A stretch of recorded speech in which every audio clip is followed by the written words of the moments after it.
پارہ نمبر 11 اللہ ارشاد فرماتا ہے وَيَعْبُدُونَ مِن دُونِ اللَّهِ مَا لَا يَضُرُّهُمْ وَلَا يَنْفَعُهُمْ وَيَقُولُونَ هَؤُلَاءِ شُفَعَاؤُنَا عِندَ اللَّهِ، کہ وہ عبادت کرتے ہیں رب کے سوا ان کی جو نفع دیتے ہیں نہ نقصان دیتے ہیں، اور یہ عبادت کرنے والے کہتے ہیں یہ ہمارے سفارشی ہیں۔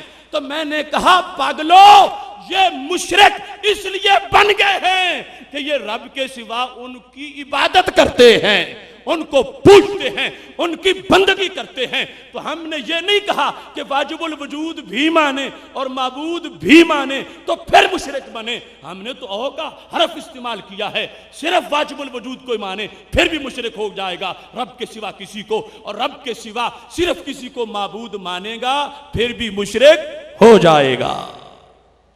اب قرآن یہ چوری کب تک چلے گی؟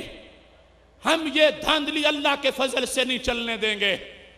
آیت کا ما قبل دوسرا پارہ پڑھنا، دوسرا رکوع پڑھنا، اس کی تو نوبت ہی نہیں آئے گی۔ جہاں سے چوری کرنا چاہتے ہیں ادھر سے تھوڑا سا پہلے پڑھو گے تو پتہ چلے گا کہ یہ وہی انداز توحید ہے جو صفہ سے چل کے آیا ہے۔ اس کے بعد کہنے لگے، اللہ تعالیٰ قرآن مجید میں ارشاد فرماتا ہے یا بنی آدم، رب ذوالجلال کا فرمان، پارہ نمبر 23 سورہ یاسین آیت نمبر 60-61، الم احد الیکم یا بنی آدم اللہ تعبدوا الشیطان انہ لکم عدو مبین۔ اللہ فرماتا ہے اے بنی آدم، کیا میں نے تم سے عہد نہیں لیا تھا کہ تم شیطان کی عبادت نہیں کرو گے، کیونکہ وہ شیطان تمہارے لیے واضح دشمن ہے۔ تو کہنے لگے دیکھو، شیطان کو کوئی بھی واجب الوجود نہیں مانتا، وہ بھی ایک مخلوق ہے، اور کوئی بھی شیطان کو سامنے بٹھا کے سجدہ نہیں کرتا۔ تو شیطان کو سجدہ نہیں کرتے، اس کے باوجود بھی شیطان کے پجاری کہلائے ہیں، تو پتہ چلا تمہاری تعریف تو غلط ہو گئی۔ تم نے کہا رب کے سوا اگر کسی کو واجب الوجود مانے یا رب کے سوا اگر کسی کو مستحق عبادت مانے تو پھر شرک بنتا ہے۔ اب یہاں نہ واجب الوجود مانا نہ مستحق عبادت مانا، شیطان کی عبادت نہ کرو۔ اب جو یہاں پر تفسیر ہے وہ کیا ہے کہ شیطان کی اطاعت نہ کرو، شیطان کا کہنا نہ مانو، تو پتہ چلا کہ واجب الوجود اور مستحق عبادت مانے بغیر بھی معاذ اللہ شرک ہو سکتا ہے۔ جب شیطان کے لحاظ سے یہ کہہ کے بغلیں بجا رہے تھے تو ہم نے ان کے ضمیر پر دستک دی۔ یہ ٹھیک ہے کہ درجنوں تفاسیر کے اندر ترجمہ یہی ہے اللہ تعبدوا الشیطان اللہ تطیعوہ، کہ تم اس کی اطاعت نہ کرو۔ تعبدو سے مراد کیا ہے؟ اطاعت۔ اللہ فرماتا ہے کیا میں نے تم سے عہد نہیں لیا تھا کہ تم شیطان کی اطاعت نہیں کرو گے؟ شیطان کی بات ماننے کو عبادت کہا گیا۔ وہ لوگ اپنا دعویٰ ثابت کر رہے تھے، تو میں نے کہا اب دیکھو، اس اطاعت سے مراد ہر اطاعت نہیں ہے، اس اطاعت سے مراد کفر و شرک والی اطاعت ہے۔ شیطان کے کہنے پر بت کو سجدہ کرنا، شیطان کے کہنے پر بت کے آگے جھک جانا، شیطان کے کہنے پر رب کے سوا کسی کو معبود بنا لینا۔ چونکہ شیطان نے یہ سبق سکھایا تھا، شیطان نے پڑھایا تھا کہ رب کے سوا کسی اور کو معبود بنا لو، تو رب ذوالجلال نے اسی کی طرف چونکہ وہ سبب بنا ہے تو مسبب کی نسبت کر دی ہے۔ لہٰذا یہاں ہر اطاعت مراد نہیں ہے، ورنہ ایک قدم بھی کوئی آگے نہیں چل سکے گا۔ مثال کے طور پر مسجد میں نماز ہو رہی ہے، دکاندار دکان کھول کے بیٹھا ہے، وہ مسجد داخل نہیں ہوتا، مسجد سے باہر کھڑا ہے۔ اب مسجد نہ جا کے اس نے رب کا کہنا نہیں مانا اور شیطان کی بات مان لی ہے، تو کیا جو مسجد کے دروازے پہ کھڑا رہا تو وہ مشرک ہو گیا؟ کیا رمضان میں جس نے روزہ نہ رکھا تو وہ مشرک ہو گیا؟ کیا جس نے شیطان کے کہنے پر رات کو چوری کر لی وہ مشرک ہو گیا؟ کیا جس نے شیطان کے کہنے پر کسی کو گالی دے دی تو وہ مشرک ہو گیا؟ اب اطاعت تو پائی گئی، شیطان نے لڑا دیا، شیطان نے چوری کرا دی، شیطان نے نماز گھسا دی، شیطان نے پیچھے ہٹا دیا، اطاعت شیطان کی پائی گئی ہے، مگر اس کو عبادت شیطان نہیں کہا جائے گا، اس کو عبادت شیطان سے تعبیر نہیں کیا جائے گا۔ تو پتہ کیا چلا، یہ جو لفظ عبادت بولا گیا ہے یہ شیطان کی وہ اطاعت ہے جس کی وجہ سے ایک بندہ شیطان کے کہنے پر بت پرست بن جاتا ہے، صنم کو سجدے کرتا ہے۔ تو پتہ چلا جو ہم نے کہا تھا بات وہی نکلی کہ یہ مشرک کیوں بنا، یہ کافر کیوں بنا، اس واسطے کہ اس نے رب کے سوا شیطان کے کہنے پر کسی کو معبود بنا لیا ہے۔ تو معبود بنانے کی وجہ سے یہ کافر و مشرک بن گیا ہے۔ ہماری تعریف سچی ہے، میرے رب کے سوا کوئی واجب الوجود نہیں، میرے رب کے سوا کوئی مستحق عبادت نہیں۔ شیطان کا پجاری مشرک اس لیے کہلایا ہے کہ اس نے شیطان کے کہنے پر بت کو معاذ اللہ اپنا خدا تسلیم کر لیا ہے۔ یہاں اس چیز پر دیکھ لو تفسیر ابن کثیر میں کیا لکھا ہے۔ ہماری بات نہیں مانتے تو اپنے بڑے کی بات مان لیں۔ وہ کہتا ہے ھذا تفریع من اللہ تعالی للکافرات من بنی آدم الم احد الیکم کا خطاب۔ ابن کثیر کہتا ہے یہ مسلمانوں کو نہیں ہے، یہ بات ہی کافروں کی ہے۔ اللہ کافروں سے کہے گا، کافروں سے یہ خطاب ہے، ان سے یہ کہے گا جو کافر ہیں پہلے ہی اور شیطان کی مزید باتیں مان رہے ہیں، ان کے لیے ہے الذین اطاعوا الشیطان۔ اور پھر بیضاوی میں وضاحت کر دی گئی جعلھا عبادت الشیطان لانہ الامر بہا والمزین لہا۔ بت کی بندگی شیطان کی بندگی کیوں بن گئی؟ بت پرستی کو اللہ نے شیطان کی بندگی کیوں کہا؟ امام بیضاوی کہتے ہیں اس لیے کہا کہ شیطان نے ہی حکم دیا تھا بندے کو کہ تو بت پرستی کر، شیطان نے ہی اس کو مزین کیا تھا، شیطان ہی رستہ دکھانے والا تھا۔ اس بنیاد پر واضح کر دیا گیا اصل عبادت کی وجہ سے وہ مشرک بنے ہیں، چونکہ شیطان حکم دے کے رنگ چڑھا کے مزین بنا کے معاذ اللہ لوگوں کو بتوں کے سجدوں کی طرف مائل کرتا ہے۔ ایسے ہی تفسیر کبیر کے اندر 13ویں جلد صفحہ نمبر 97 پر اس بات کو بڑا تفصیل سے بیان کیا گیا۔ امام رازی کہتے ہیں کہ یہاں پر اطاعت شیطان کو شرک کہہ دیا گیا، تو شیطان بھی غیر اللہ ہے اور کچھ اور بھی غیر اللہ ہے بظاہر۔ تو امام رازی نے باقاعدہ سوال کیا کہ اطاعت رب کے سوا شرک ہے تو پھر بچیں گے کیسے؟ اطاعت تو ہم نبی علیہ السلام کی بھی کرتے ہیں، اطاعت خلفائے راشدین کی بھی کرتے ہیں، اطاعت ائمہ مجتہدین بھی کی کرتے ہیں، اطاعت ہم اپنے اساتذہ کی والدین کی بھی کرتے ہیں۔ تو اطاعت رب کے سوا کسی کی کرنا اگر شرک ہے تو پھر بچے گا کوئی کیسے؟ تو امام رازی نے اس کا جواب دیا کہ یہاں پر مطلقاً اطاعت کی بات نہیں ہو رہی، یہاں پر اللہ کے خلاف بتوں کی پرستش والی اطاعت کی بات ہو رہی ہے۔ لہٰذا اس جگہ نبی علیہ السلام کی اطاعت کی بات نہیں، یہاں پر صحابہ کی اطاعت کی بات نہیں، یہاں پر اساتذہ یا ائمہ کی اطاعت کی بات نہیں۔ وہ تو لوگوں کو رب کے در میں جھکاتے ہیں، رب کے سجدے کراتے ہیں، اور یہاں جو رب ذوالجلال ناراض ہو رہا ہے کہ تم نے اس کی اطاعت شیطان کی کیوں کی، تو اس لیے ناراض ہو رہا ہے کہ وہ اطاعت بندے کو بت پرست بنا دیتی ہے۔ اس بنیاد پر اسے عبادت سے تعبیر کیا گیا ہے اور واضح کیا گیا ہے کہ بت پرست شیطان کی عبادت کرنے والے اصل میں بتوں کی عبادت کرنے والے ہیں، چونکہ شیطان نے کروائی ہے، رب نے منسوب اس کی طرف سے کر دی ہے۔ لہٰذا ہمارا معیار الوہیت برقرار ہے۔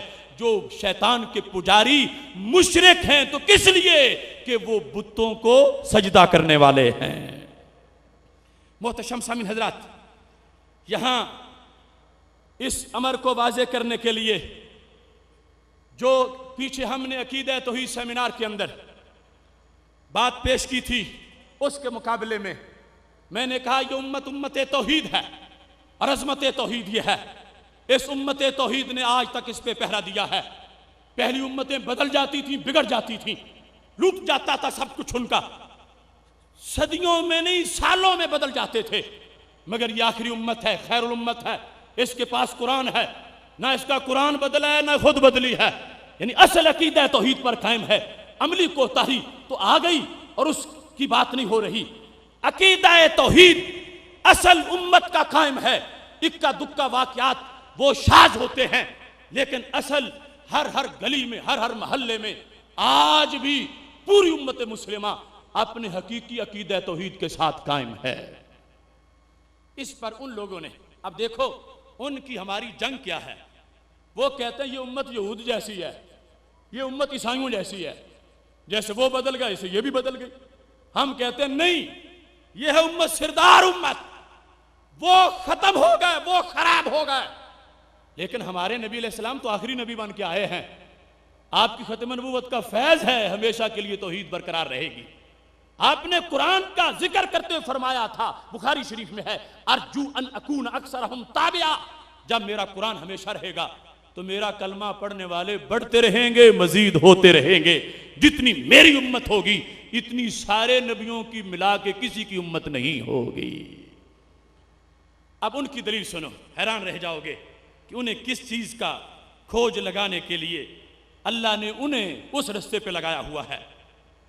مسلم شریف سے حدیث پیش کرتے ہیں، حضرت ابو سعید خدری رضی اللہ تعالیٰ عنہ کی روایت ہے کہ نبی اکرم صلی اللہ علیہ وسلم نے ارشاد فرمایا، لَتَتَّبِعُنَّ سَنَنَ الَّذِينَ مِن قَبْلِكُمْ شِبْرًا بِشِبْرٍ وَذِرَاعًا بِذِرَاعٍ، کہ ہمارے نبی علیہ السلام نے فرمایا ہے میری امت تم ضرور ان پہلوں کی پیروی کرو گے، ان جیسے ہو جاؤ گے۔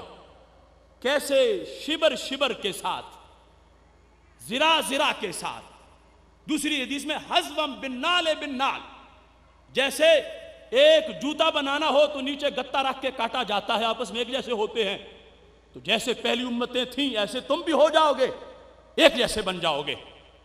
جب نبی علیہ السلام نے یہ فرمایا تھا تو صحابہ نے کہا یا رسول اللہ صلی اللہ علیہ وسلم الیہود والنصارى، کہ آپ ہمیں یہود و نصارہ کس طرح کا فرما رہے ہیں کہ جیسے وہ بن گئے تھے ایسے تم بھی بن جاؤ گے؟ تو نبی علیہ السلام نے فرمایا فمن، تو پھر میں کس کی بات کر رہا ہوں؟ میں تو یہود و نصارہ کی بات کر رہا ہوں کہ جیسے وہ ہو گئے تھے ایسے تم بھی ہو جاؤ گے۔ اب یہ حدیث ہمارے عقیدہ توحید سیمینار کے جواب میں بولا ہے، جہاں جہاں تک انہوں نے بدبو پھیلائی ہے وہاں تک ہمارا کام خوشبو پھیلانا ہے۔ وہ امت کا قد دباتے ہیں، ہم امت کا حق بتاتے ہیں۔ جو شان ہے وہ ماننی چاہیے، جو کمزوری ہے اس کا اعتراف ہے۔ کس کس میں بدل گئے اور کس کس میں نہیں بدلے؟ وہ کہتے ایمان میں بھی بدل گئے، شرک ہو گیا، سارے مشرک ہو گئے۔ میں کہتا ہوں مشرک ہو گئے پھر امت پیچھے کیا بچی؟ یہاں پر امت رہے گی، امت سے نہیں نکلے گی۔ جو تبدیلی آ گئی وہ ایسی ہوگی کہ جس کے باوجود امت ہی رہے گی۔ وہ تبدیلی عمل کے لحاظ سے ہے، عقیدے کے لحاظ سے، سارے بولو عقیدے کے لحاظ سے نہیں ہے۔ اب اس حدیث شریف میں پہلے نمبر پر تو میں ان سے پوچھتا ہوں، ان لوگوں نے آیات بیچیں، توجہ کرنا، یہود و نصارہ نے کتاب بدلی، یہود و نصارہ نے آیات بیچیں، یہود و نصارہ نے کتاب میں تحریف کر دی اور ان کی کتابیں محرف ہو گئیں، اور ہمارا قرآن جیسے اترا تھا آج بھی ویسے ہے۔ تو پتہ کیا چلا؟ امت نے حفاظت کی ہے، اگرچہ رب کرنے والا کروائی تو امت سے۔ ان کی کتابیں بدل گئیں، ہماری نہیں بدلی، تو امت کا کام سامنے نظر آیا، انہوں نے تعریف کی، ہم نے نہیں کی، تو پتہ چلا وہ کچھ کاموں کے لحاظ سے سرکار فرما رہے تھے، ہر ان کی بدی کا یہاں پر آنا ذکر نہیں فرما رہے تھے۔ تعریف انہوں نے کی ہے، تعریف اس امت نے نہیں کی۔ قرآن آج بھی پورے کا پورا موجود ہے، امت نے حفاظت کر کے دکھائی ہے۔ تو اس لیے دیکھ لو، الدیباج کے اندر امام سیوطی رحمۃ اللہ علیہ جب اس حدیث کی تفصیل کرتے ہیں، یہ میرے سامنے یہ حدیث شریف جلد نمبر 6 الدیباج صحیح مسلم موجود ہے۔ انہوں نے یہاں پر لکھا ہے کہ کس چیز میں مطابقت ہے، کیا کیا اس امت کے اندر آ جائے گا اور کیا کیا نہیں آئے گا. لَتَتَّبِعُنَّ سَنَنَ مَنْ كَانَ قَبْلَكُمْ حَسْبَ النَّعْلِ بِالنَّعْلِ اور شِبْرًا بِالشِّبْرِ. یہ جو ذکر ہے یہ کس کے لحاظ سے ہے؟ حضرت امام سیوطی نے الدیباج کے اندر کہہ دیا فی المعاصی والمخالفات لا فی الکفر. فرمایا یہ جو امت یہود و نصارہ کے پیروں پہ قدموں پہ چلے گی ان جیسی بن جائے گی. یہاں پر عقیدہ مراد نہیں ہے، ایمان مراد نہیں ہے. ایمان پر قائم رہے گی، توحید پر قائم رہے گی، شرک نہیں آئے گا، بد عملی آ جائے گی. بد عملی میں مطابقت مراد ہے، ایمان کو چھوڑ کر شرک میں پیروی مراد. سارے بولو شرک میں پیروی مراد، شرک میں پیروی مراد. عامت الناس سوچو کون ہے امت کا دشمن اور کون ہے امت کی عظمت کا وارث. ہم اہل حق یہ بتا رہے ہیں یہود نصارہ بگڑ گئے، بھٹک گئے، آیات بیچ گئے، شرک کر بیٹھے. مصطفی کل بھی توحید پرست تھا، مصطفی آج بھی توحید پرست ہے. صرف وہ عمل کے لحاظ سے کمزوری آ جائے گی. یہاں تک فرما وہ اگر گو کے سوراخ میں داخل ہوئے تم بھی ہو جاؤ گے. لیکن کفر مراد نہیں ہے، شرک مراد نہیں ہے. اور صرف یہی نہیں، دیکھ لو یہ حدیث صحیح بخاری شریف میں بھی موجود ہے. بخاری شریف کی ارشاد الساری، امام قسطلانی ارشاد الساری شرح بخاری کے اندر ارشاد فرماتے ہیں اور بڑی تفصیل کے ساتھ اس چیز کا ذکر کیا ہے. یہ میرے سامنے موجود ہے، 10ویں جلد صفحہ نمبر 328 دار الفکر کی چھپی ہوئی. امام قسطلانی کہتے ہیں اس حدیث کا مطلب یہ کوئی نہ سمجھے کہ یہ امت بھی ان جیسی مشرک بنے گی، ان جیسی کافر بن جائے گی. فرمایا نہیں نہیں، سن لو فی المعاصی لا فی الکفر. یہ جو سرکار عالم صلی اللہ علیہ وسلم نے نشاندہی فرمائی تھی کہ میری امت کے اندر یہود و نصارہ جیسے کام آ جائیں گے، فرمایا وہ گناہ کے کام آ گئے یا آ سکتے ہیں یا جن کا ذکر کیا گیا تھا، مگر عقیدے کے لحاظ سے سرکار نے اپنی امت کو ان جیسا نہیں کہا. کفر و شرک کے لحاظ سے اپنی امت کو یہود و نصارہ جیسا نہیں کہا. یہود و نصارہ کفر و شرک میں ڈوب گئے. سرکار کی امت کل بھی توحید پرست تھی، آج بھی توحید پرست ہے. تکبیر، نعرہ رسالت، معبود امام مسجود امام، اے خدا اے خدا، معبود امام مسجود امام، معبود امام مسجود امام، حاجت روا با اذن خدا، حاجت روا با اذن خدا.